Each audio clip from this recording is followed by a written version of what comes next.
you the basic shape that you're going to use that you probably already know. If you've seen any of my grids, there is an energy pattern.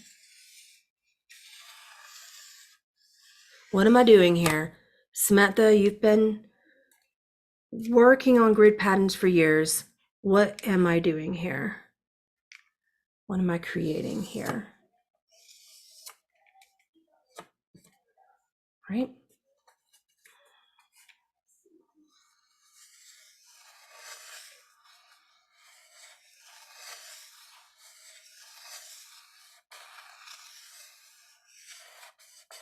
I'm making that circle just touch all the edges.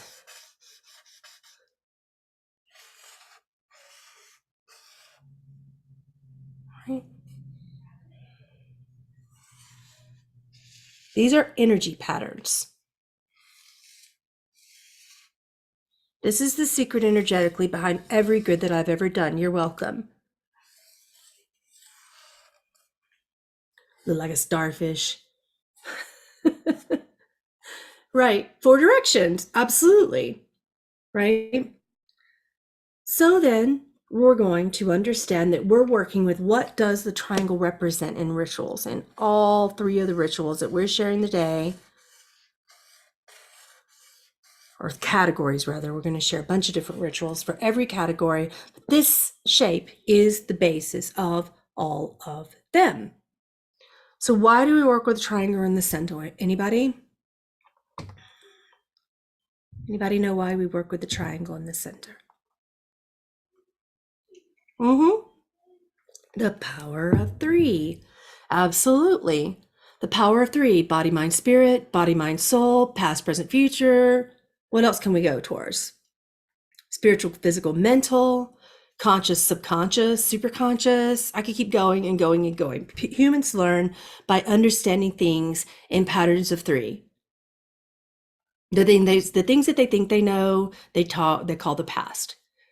The things that they don't want to know, they're scared of, or want to focus on as avoidant of the one other thing we call the future. And what are they avoiding? The present. So this right here actually brings you into the present, which means that your offering is going to go right here. So when you do this pattern, you're going to create this, and it's going to be a very tangible creation from crystals. You're going to create a grid. Do you understand that? You need a physical, tangible representation that's so powerful for your intention. You need to take a picture of it. You need to put it everywhere. Put that picture on your mirror. Put that picture up on your car if you're driving to work every day. Print it out. Get it on your wallpaper, on your phone, and on your computers. I want that everywhere. People don't understand are going to say, hey, what's that? Oh, it's something pretty. It's a crystal grid, isn't it pretty? Right? So you need the energy of the circle. We're talking about that. Your offering is going to go here. Don't worry, it doesn't have to be in a circle. It's just an offering. We'll talk about what types of offerings for the rituals here in a moment. But you need this to represent the power of 3 to help you heal the past, right? Deal with the present a little bit more so that you can work in the future, which is represented by the top of the triangle. Now let's go on to the second component of this shape. Why do we use the circles? What do circles represent? Anybody understand what circles represent in gridding? Protection? Infinity, yes. Yes. Yeah, continuation of life. Infinity. The concept of you started somewhere and it doesn't really matter where, and you went all up this whole circle, but then as you learned a little bit more, your circle got bigger, maybe thicker, maybe you've been around that circle 4 billion times, who knows?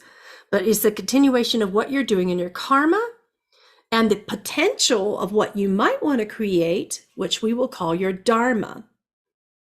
Does everyone get a proper understanding of why we need to grasp our karma and understand our karma before we can work with, manifest from, and call in and intention with our dharma. Do you understand what karma is? I would like an explanation in chat. What is karma? Let's just go there for a minute. While you're typing that, I'll go ahead and put some little something right there for you. I'll tell you what that is in a minute.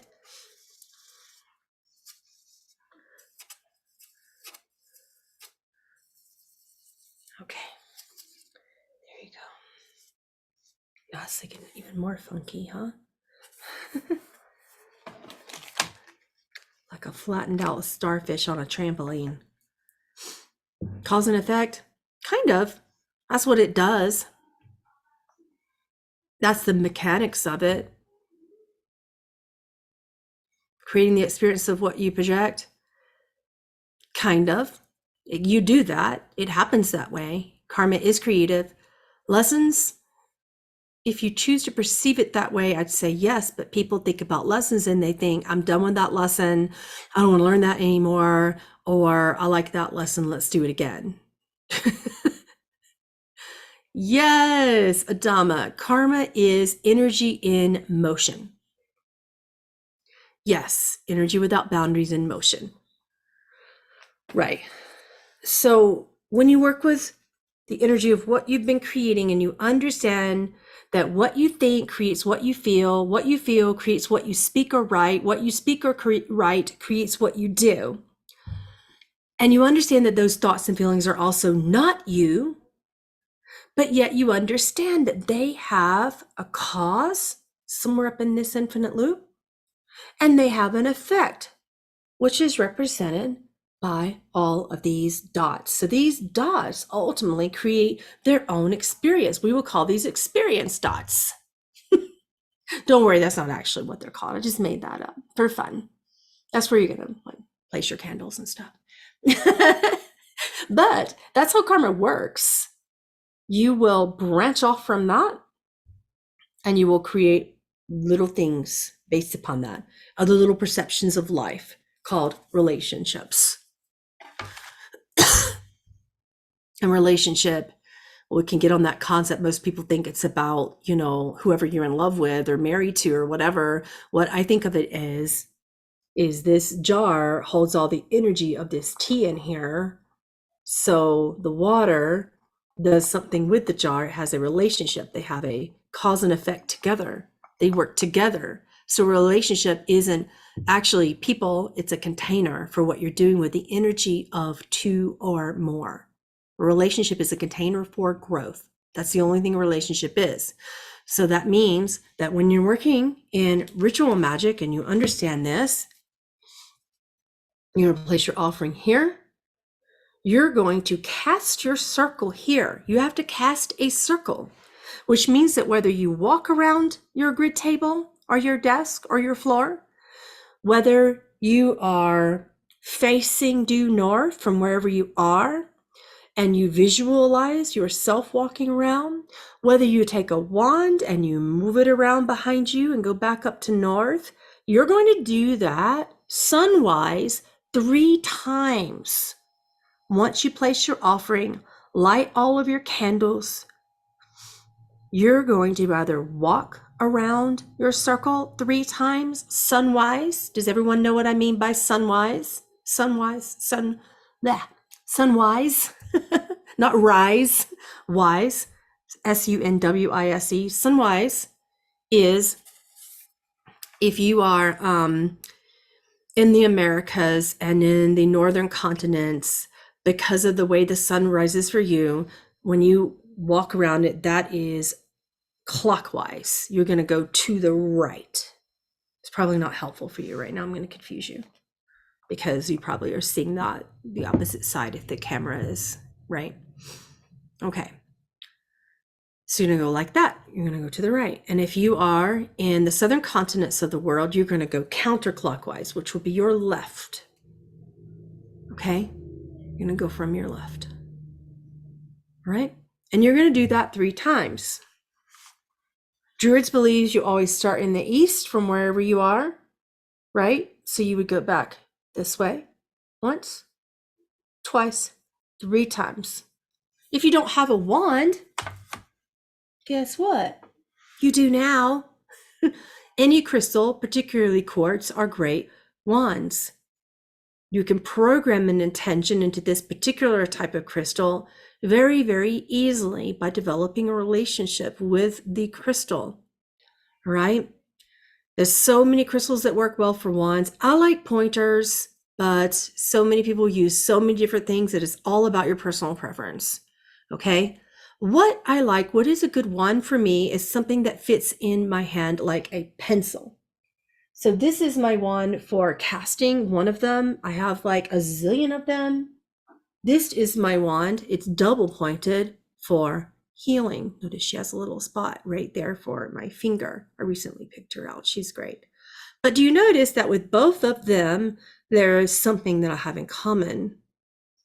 I basically put my finger on top, pointed towards the point. So when I'm casting, no matter what I'm using, my thumb is on the bottom. I find that the base of the crystal needs to touch my hand because I am a physical healer, right? The base of the crystal is touching my hand. You guys see that, right? And I'm comfortable in the way that I hold a pencil. So if you know how to hold a pencil, you know how to hold a wand for casting. You got that principle? Okay. And I am going to make that grid right there on my desk like that. Just pretend that I made it. And I'm going to start from the east, cast my circle once, twice, 3 times.